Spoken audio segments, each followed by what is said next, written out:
میرے بھائیوں، اللہ کو راضی کر لو، اللہ کو راضی کر لو۔ مسلمان ہونا بہت بڑی دولت ہے۔ میں 6 بر اعظم پھرا ہوں، دنیا کے بادشاہوں سے ملا ہوں، مالدار فقیروں سے ملا ہوں، جنہیں اللہ کا نہیں پتہ، ان سے زیادہ درد مند انسان دنیا میں کوئی نہیں۔ جنہوں نے اللہ کو بھلا دیا، ان سے زیادہ دکھی انسان کوئی نہیں۔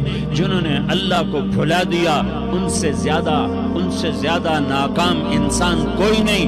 اللہ کو پا لینے والا کبھی نہ ہارا، اور اللہ کو کھو دینے والا کبھی نہ جیتا۔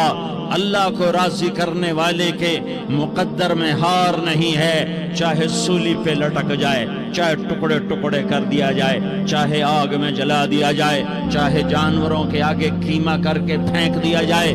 جس نے اللہ کو پا لیا وہ کبھی نہ ہارا، اس نے کچھ نہ کھویا، اس نے سب کچھ پایا۔ اور جس نے اللہ کو کھو دیا، اس نے سب کچھ کھو دیا، سب کچھ لٹ گیا۔ بھائیو، میں آج جھولی پھیلانے آیا ہوں، میں سیاسی آدمی نہیں ہوں، میں جھولی پھیلانے آیا ہوں، ووٹ کے لیے نہیں۔ میں اس بات کی جھولی پھیلانے آیا ہوں کہ آج تم سارے کلمہ گو مسلمان بھائی اللہ کو راضی کر لو، اللہ کو راضی کر لو۔ جتنا بڑا سودا کرنا پڑے کر جاؤ، جتنی بڑی قیمت دینی پڑے دے جاؤ، اور اپنے اللہ کو راضی کر جاؤ۔ جان پہ کھیلنا پڑے کھیل جاؤ، مال لٹانا پڑے لٹا دو، عزت آبرو داؤ پہ لگے لگا دو، پر اللہ کو نہ ہاتھ سے جانے دو۔ اللہ تمہارا ہے تو سب کچھ تمہارا ہے، اللہ تمہارا نہیں تو کچھ بھی تمہارا نہیں ہے۔ فرعون کی باندھی مسلم عورتیں بہت سی موجود ہیں بیان میں، عورتوں کے لیے سنا رہا ہوں، تمہارے لیے بھی سنا رہا ہوں۔ فرعون کی ایک باندھی تھی، مسلمان ہو گئی۔ عورت تو کمزور ہوتی ہے، پھر وہ باندھی ہو تو اور کمزور ہوتی ہے، اور کلمہ چھپتا نہیں ہے۔ اس کا ایمان اس کے دل میں تھا، پر وہ نکل ہی پڑا۔ خوشبو کون چھپا سکے؟ خوشبو کیسے چھپ سکتی ہے؟ اس کے ایمان کا پتہ چل گیا۔ فرعون نے اسے پکڑوایا۔ اس کی 2 بیٹیاں تھیں، ایک دودھ پیتی تھی، ایک انگلی پکڑ کے چلتی تھی۔ اس نے بڑے کڑا میں تیل ڈالا، اس کے نیچے آگ جلائی، تیل کھولنے لگا، اس نے دربار سجایا، اور اس کا اپنی باندھی کو بلایا، اس کی 2 بیٹیوں کو بلایا۔ یہ مائیں سن رہی ہیں کہ ماں اولاد کے لیے کیا کچھ کر گزرتی ہے، کیا کچھ کر گزرتی ہے۔ مامتا سے تاریخ بھری پڑی ہے، اور اللہ نے بھی جو اپنی محبت کو تشبیہ دی ہے کہ میں اپنے بندوں سے محبت کرتا ہوں، تو باپ کی محبت سے تشبیہ نہیں دی۔ اللہ نے کہا میں ماں سے 70 گنا زیادہ پیار کرتا ہوں۔ اس نے کہا، فرعون نے کہا اگر تو موسیٰ کے رب پہ ایمان لائی تو تیری دونوں بیٹیوں کو جلا دوں گا اس تیل کے اندر، اور تجھے بھی جلا دوں گا اس تیل کے اندر۔ ہاں، لوگ سمجھتے ہیں موت بہت بڑی سزا ہے۔ ارے جس نے اللہ کو پا لیا اس کے لیے موت تحفہ ہے۔ وہ دنیا کے دکھوں سے نجات پا گیا اور آخرت کی نعمتوں کا حقدار بن گیا۔ تو فرعون کی باندھی نے کہا، فرعون یہ تو میری 2 ہیں، اگر میرے پاس اور ہوتی، میرے پاس 100 ہوتی تو میں 100 بھی اللہ کے نام پہ قربان کر دیتی۔ فقض ما انت قاض، کر جو تجھے کرنا ہے۔ انہیں بڑی بیٹی کو پکڑا، انہیں کہا اماں، ہائے اس ماں سے پوچھو جس کے آگے جلتا ہوا تیل اور اس کی بیٹی کو ڈالا جا رہا ہو، اور وہ اماں کہے، اور اس کا ایک بول ماں کا، ایک بول بیٹی کی جان بچا سکتا ہو۔ کلمہ کفر کہہ جا، گھر میں جا کے توبہ کر لے، معاف ہو جائے گا، میں قربان جاؤں۔ ایک مقام ایمان کا ایسا آتا ہے کہ قربان ہونا زیادہ محبوب ہو جاتا ہے جان بچانے سے۔ انہوں نے کہا اماں، انہوں نے کہا بیٹی صبر، اللہ کے نام پہ قربان ہو جا۔ ادھر آ ستمگر، ہنر آزمائیں تو تیر آزما، ہم جگر آزمائیں اہ نہ کر لبوں کو سی، عشق ہے دل لگی نہیں، سینے پہ تیر کھائے جا، آگے قدم بڑھائے جا، یا انتبان حال سے کہہ دے کہ ہاں ستائے جا۔ ہاں عشق کی آگ ایسے ہی بھڑکتی ہے، شمع ایسے ہی فروزاں ہوتی ہیں، یہ کمکمے تو بجھ جاتے ہیں، لیکن یہ ایمان والے جو شمع جلا گئے یہ آج تک روشن ہیں، جن کی روشنی میں چلنے والوں کو راستہ مل رہا ہے۔ انہیں بڑی بچی کو پکڑا، ٹانگوں سے پکڑ کے یوں ڈالا، وہ ہائے کرتی گئی اور وہ چٹک گئی اور وہ جل گئی اور وہ بھن گئی مچھلی کی طرح، تلی گئی مچھلی کی طرح۔ ماں ہے، اس کا کلیجہ پھٹ گیا، لیکن آنکھوں سے آنسو کا ایک قطرہ نہیں نکلا۔ صبر دیکھنا ہو تو اسے دیکھو، صبر پڑھنے سے نہیں آتا، اسے دیکھو، اسے دیکھو، ایک قطرہ نہیں نکلا تو اس نے کلیجہ پھٹ گیا۔ تو اللہ نے ماں کی آنکھوں سے پردہ ہٹایا اور اس نے دیکھا اپنی بیٹی کی روح کو نکلتے ہوئے۔ بیٹی کہہ رہی اماں صبر کرو، ابھی جنت میں اکٹھے ہو جائیں گے۔ پھر انہیں چھوٹی بچی کو پکڑا، دودھ پیتی، جسے پتہ بھی نہیں میرے ساتھ کیا ہونے والا ہے، اس کی تو آہ بھی نہ نکل سکی، اور اسے انہوں نے تیل میں ڈال دیا اور وہ جل کے کوئلہ ہو گئی۔ ماں کی آنکھوں سے پردہ ہٹایا، اللہ نے ماں نے بچی کی روح کو نکلتے دیکھا کہ اماں صبر صبر، ابھی اکٹھے ہو جائیں گے۔ پھر جب اس کو پکڑنے لگے تو اس نے کہا فرعون میری ایک خواہش پوری کرو گے؟ کہ کیا؟ کہ جب مجھے بھی جلا دو تو مجھے اور میری بیٹی کی ہڈیاں باہر نہ پھینکنا، ہمیں کٹھے کہیں دفن کر دینا، کٹھے کہیں دبا دینا۔ فرعون نے کہا ہاں تمہاری یہ خواہش پوری کر دی جائے گی۔ ہاں دنیا میں اللہ فرعونوں کو مہلت دیتا چلا آیا، لیکن فرعونوں کو مار کے دکھایا، نمرودوں کو مہلت دیتا چلا آیا، پھر نمرودوں کو مار کے دکھایا، قارونوں کو مہلت دی، پھر قارونوں کو مار کے دکھایا، پھر جنت اور جہنم کا نظام بنایا۔ پھر ایک دن مجھے بھی کھڑا کرے گا اور تمہیں بھی کھڑا کرے گا، پھر ایک طبقہ جنت کا حقدار بنے گا، ایک طبقہ آگ کا حقدار بنے گا۔ پھینک دیا، جل گئی، ہڈیاں نکل آئیں، انہیں ہڈیوں کو اٹھا کر زمین میں دبا دیا۔ 2000 سال گزر گئے، میرا نبی دنیا میں موسیٰ علیہ السلام کے 2000 سال بعد آتے ہیں اور آپ معراج پہ چلتے ہیں۔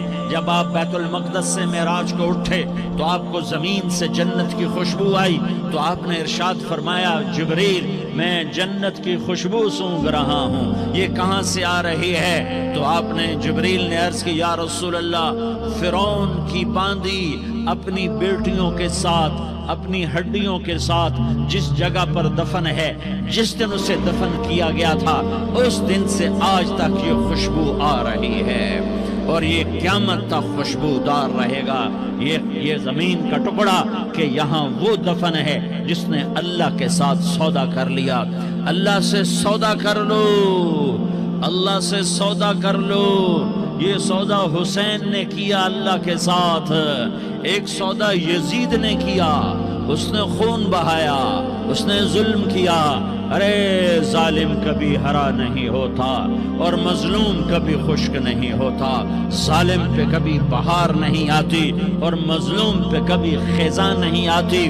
اللہ ظالم کو مہلت ضرور دیتا ہے، لیکن ایک دن ہے جب اللہ جنت کو سجائے گا اور جہنم کو بھڑکائے گا اور ترازو کو لٹکائے گا اور پل صراط کو قائم کرے گا اور اپنے عرش کو لائے گا اور خود فرشتوں کو بلائے گا، پھر طارق جمیل کو قبر سے اٹھائے گا، سردار عزیر کو قبر سے اٹھائے گا، زید عمر بکر کو قبر سے اٹھائے گا، پھر مجھ سے سوال کرے گا میں نے تمہیں دنیا میں عزت دی، مال دیا، بتا آج میرے لیے کیا کر کے لایا ہے؟ بولو آج کیا کر کے لائے ہو؟ یا اللہ کی قیامت سے ٹکر لے جاؤ، یا اللہ کی جہنم کو پانی سے بجھا دو، یا اللہ کی جنت کو آگ لگا دو، یا قبر میں جانے سے انکار کر دو، یا موت سے لڑنے کی طاقت دکھا دو، یا یہ طرز زندگی چھوڑو جس نے ہمیں ہلاک کر دیا، اللہ کے سامنے رسوا کر دیا۔ موت ہے، جنت ہے، جہنم ہے، آخرت ہے، اللہ ہے، رسالت ہے، محمد مصطفیٰ کی ہستی ہے جو تمہارے لیے پس گیا، لٹ گیا، دان توڑوائے، خون ہوا۔ جاؤ چلو میرے ساتھ میں تمہیں طائف کے پہاڑوں میں لے جاؤں اور میں تمہیں وہاں کھڑ کے سوال کروں، کاش طائف کے پہاڑوں کی زبان ہوتی تو وہ سب سے پہلے ہمیں تمہیں لان تان کرتا۔ ارے تمہیں شرم نہ آئی کہ تمہارا نبی تمہارے لیے خون و خون ہو گیا؟ اس کے 2 دفعہ آسمان کے فرشتے روئے ہیں، 2 دفعہ آسمان کے فرشتے روئے ہیں۔ ایک 4000 سال پہلے جب ابراہیم بوڑھا باپ 96 سال کی عمر اور 6 سال کا بچہ، اور حکم دیا جا رہا ہے دشمن کے گلے پہ چھری چلانا تو بڑا آسان ہے کہ انسان جب وحشی بن جاتا ہے، جانور بن جاتا ہے، سانپ بن جاتا ہے تو اسے ڈسنے میں کوئی آر نہیں ہوتا، اسے کاٹنے میں کوئی آر نہیں ہوتا، لیکن سامنے تو اسماعیل کھڑا ہے، 86 سال کی عمر میں بیٹا ملا اور باپ 92-94 سال کا بوڑھا ہو گیا، اور میرا رب کہتا ہے ابراہیم اسماعیل کی گردن پہ چھری چلا دے، میں دیکھنا چاہتا ہوں تو میرا ہے یا اسماعیل کا ہے، تیرے دل میں ہوں یا اسماعیل ہے؟ کہ میرے رب ہزاروں اسماعیل تجھ پہ قربان کر دوں۔ چھری اٹھائی، فلسطین سے چلے اور پہنچے مکہ مکرمہ، بیوی سے کہا بچے کو تیار کرا دو، سیر کرانے لے جا رہا ہوں، بچے کو تیار کرایا۔ آج پہلی دفعہ بچہ باپ کو دیکھ رہا ہے، انگلی پکڑ کے اچھلتا ہوا جا رہا ہے، میرا ابا مجھے سیر کرانے لے جا رہا ہے، یعنی خبر کے چھری کے نیچے سے گزارنے لے جا رہا ہے، اور لیاری والوں کو پیغام دینے جا رہا ہے کہ اللہ پر ہر شے قربان کرنا سیکھو، اللہ کے لیے ہر جذبہ چھوڑنا سیکھو، ہر شے سے ہٹنا سیکھو، جہاں اللہ ناراض ہے ہٹ جاؤ، ہٹ جاؤ، ہٹ جاؤ، ہار نہ پڑے ہار جاؤ، مٹنا پڑے مٹ جاؤ، لٹنا پڑے لٹ جاؤ، دھکے کھانے پڑے کھا لو کھا لو کھا لو، کہ دنیا میں سب سے زیادہ دھکے کھانے والا میرا حبیب محمد مصطفیٰ۔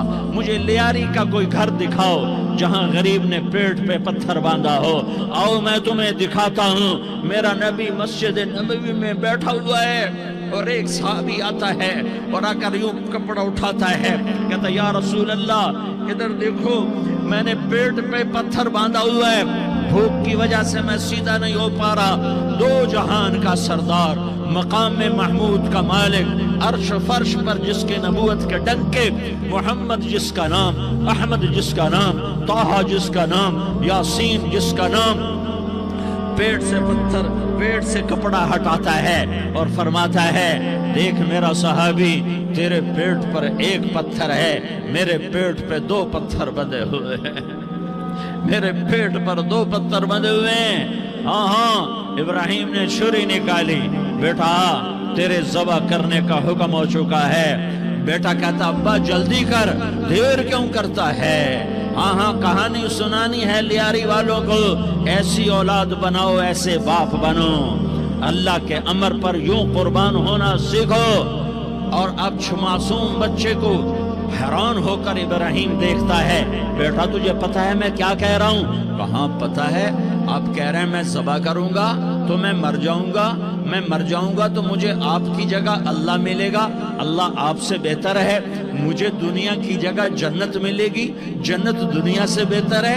پھر معصوم بچے کو ماں یاد آ جاتی ہے، پھر کہتا ہاں مجھے اپنی ماں کا غم ضرور ہے، اسے بڑا صدمہ ہوگا میرے مرنے کا۔ تو اپنا گریبان کھولا اور کرتا اتارا، کہا ابا میں جب مر جاؤں تو یہ کرتا سنبھال لو، یہ میری ماں کو دے دینا، یہ میری نشانی اس کے پاس رہے گی، جب کبھی میں یاد آؤں گا میرا کرتا دیکھ لیا کرے گی، اور تو اپنے کرتے میں مجھے کفن دے کر ادھر ہی دبا دینا، مجھے ادھر مکے نہ لے جانا کہ میری میت کو دیکھ کر میری ماں کو بڑا دکھ ہوگا، مجھے ادھر دبا دینا۔ ابا میرے ہاتھ باندھ دے، میرے پاؤں باندھ دے، اور لیاری والوں کو پیغام دے دو کہ اللہ پہ یوں قربان ہوا جاتا ہے۔ تم پیسے پہ لڑے، تم منصب پر لڑے، تم عہدوں پر لڑے، تم ایک دوسرے کے خون کے پیاسے ہوئے، کیا موت مر گئی ہے تمہارے لیے؟ کیا آخرت کو آگ لگ گئی ہے؟ کیا جنت کو آگ لگ گئی ہے؟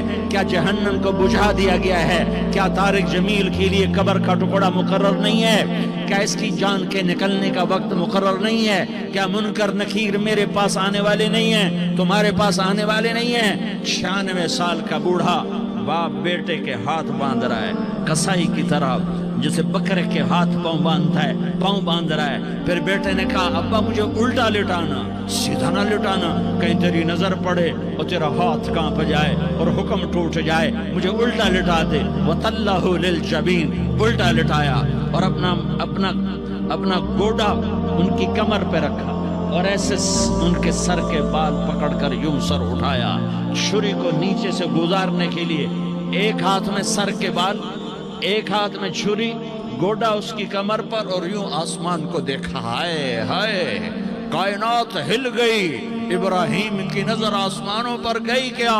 فرشتوں میں ہلچل مچ گئی۔ فرشتوں کو کیا خبر کہ آگے کیا ہونے والا ہے؟ کہنے لگے یا اللہ، کیا تو مجھ سے ناراض ہو گیا ہے کہ اسماعیل کی محبت نے میرے دل میں جگہ پکڑ لی ہے؟ یہ لے تیرے نام پہ قربان کرتا ہوں، ناراض نہ ہونا، تجھ پر ہر شے فدا ہے، ہر شے قربان ہے۔ یہی لا الہ الا اللہ کا مطلب ہے۔ چھری چلائی، جب یہ کہا یا اللہ میں تیرے نام پہ اسماعیل کو قربان کرتا ہوں، ساتوں آسمان کے فرشتے زارو زار روئے کہ فرشتوں کو نہیں پتا آگے کیا ہونے والا ہے۔ دوسری دفعہ 4000 سال بعد یہ طائف کی وادی ہے اور یہ محمد بن عبداللہ ہے اور یہ بھاگ رہے ہیں اور پیچھے پتھر پڑ رہے ہیں، اور وہ بھاگ کے پیچھے پتھر پڑ رہے ہیں، پھر آپ گرتے ہیں، پھر اٹھ کے بھاگتے ہیں، پھر پتھر پڑتے ہیں، پھر آپ گرتے ہیں، پھر اٹھ کے بھاگتے ہیں، پھر پتھر پڑتے ہیں، پھر آپ بے ہوش ہوتے ہیں، زید بن حارثہ اٹھاتے ہیں، باغ میں پناہ لیتے ہیں، پھر آپ کو ہوش آتا ہے، پھر آپ اللہ کی بارگاہ میں دعا کرتے ہیں۔ اس دعا کو سن کر ساتوں آسمان کے فرشتے زارو زار روئے کہ یا اللہ آج میرا تجھ سے گلہ کرنے کو جی چاہ رہا ہے۔ اشکو الیک ضعف قوتی وقلت حیلتی وہوانی علی الناس، میرے رب آج میں تجھ سے گلہ کرتا ہوں، تو نے مجھے کن لوگوں کے حوالے کر دیا جنہوں نے مار مار پتھر مجھے لہو لہان کر دیا۔ اللہ کی غیرت، اللہ کا غضب حرکت میں آیا اور فرشتہ اترا۔ ہاں یا تو میں کیا کہوں، دیکھو اپنے نبی کا معاف کرنا، دیکھو اپنے نبی کا معاف کرنا، دیکھو یہاں تو بیٹا ماں کو معاف کرنے کے لیے تیار نہیں، بھائی کو معاف کرنے کے لیے تیار نہیں۔ فرشتہ پہاڑوں کا آ گیا، یا رسول اللہ اگر آپ اجازت دیں تو ہم دونوں پہاڑوں کے اندر ان کو چکی کے پاٹ کی طرح مسل کے پیس کے کیما بنا دیں اور ان کو ختم کر دیں۔ تو میرے نبی نے فرمایا نہیں، مجھے امید ہے اگر انہوں نے کلمہ نہیں پڑھا تو ان کی نسلوں میں کوئی کلمہ پڑھنے والا آئے گا۔ میں نے معاف کیا ہے، اللہ کو پا لیا، سب کچھ پا لیا، اللہ کو کھو دیا، سب کچھ کھو دیا۔ یہ لا الہ الا اللہ کا پیغام ہے، یہ لا الہ الا اللہ کا پیغام ہے، یہ لا الہ الا اللہ کا پیغام ہے کہ مرنے سے پہلے اللہ کو راضی کر جاؤ۔ ہاں حسین نے اللہ کو راضی کیا، یزید نے حکومت کو راضی کیا، اس نے حکومت پالی، وہ حکمران بنا، اس کے خاندان نے حکومت کی اور حکومت اس کی باندھی بنی، اور حسین نے جان دے کر نیزے پہ سر چڑھا دیا۔ کائنات کا افضل ترین خون ایسے پانی کی طرح سستا ہو کے زمین پر بہا۔ ظالم مظلوم کی کہانی کوئی نئی نہیں ہے، پرانی ہے، لیکن میں فقیر کی بات یاد رکھنا، مظلوم کبھی ناکام نہیں ہوتا اور ظالم کبھی کامیاب نہیں ہوتا۔ مظلوم بن جاؤ حسین کے ساتھی بن جاؤ گے، ظالم بنو گے تو یزید کے ساتھی بنو گے۔ محرم میں کیا سارا سال یزید پہ لعنت پڑتی ہے، لیکن ظلم کرنے والا یاد رکھ لے کہ یزید کے ساتھ کھڑا کیا جائے گا۔ یزید کے ساتھ کھڑا ہونا کون پسند کرے گا؟ مظلوم بن جاؤ۔ آل رسول ذبح ہو رہے ہیں، حسین ذبح ہو رہا۔ کون حسین؟ میرے نبی کا لاڈلا حسین۔ کون حسین؟ میرے نبی کا نواسا حسین۔ کون حسین؟ جس کے ہونٹوں پہ بوسے دیے، جس کے ماتھے کو چوما، جس کی آنکھوں کو چوما، جس کے سینے کو چوما، جس کے ہاتھوں کو چوما، جس کو سینے پہ لٹایا۔ ارے میں تمہیں کیا بتاؤں، گھر میں داخل ہوئے اور اپنے ہاتھ اور پاؤں بھی زمین پہ، گوڑے بھی زمین پہ ٹکا دیے، اور ایسے اپنی کمر کو بیلنس کر کے دونوں بچوں کو اپنی کمر پہ بٹھایا اور کمرے میں چکر لگا رہے ہیں، اور پھر اوپر منہ کر کے کہہ رہے ہیں تمہاری سواری کیسی ہے بھائی؟ بچوں بولو تمہارا اونٹ کیسا ہے؟ ایسے سواروں میں ایک کو زہر دیا، ایک کو نیزے پہ لٹکا دیا، پر اللہ انہوں نے پا لیا، اللہ کو پا لیا، اللہ کو پا لیا، اللہ کو پا لیا، اللہ کو پا لیا، تو سب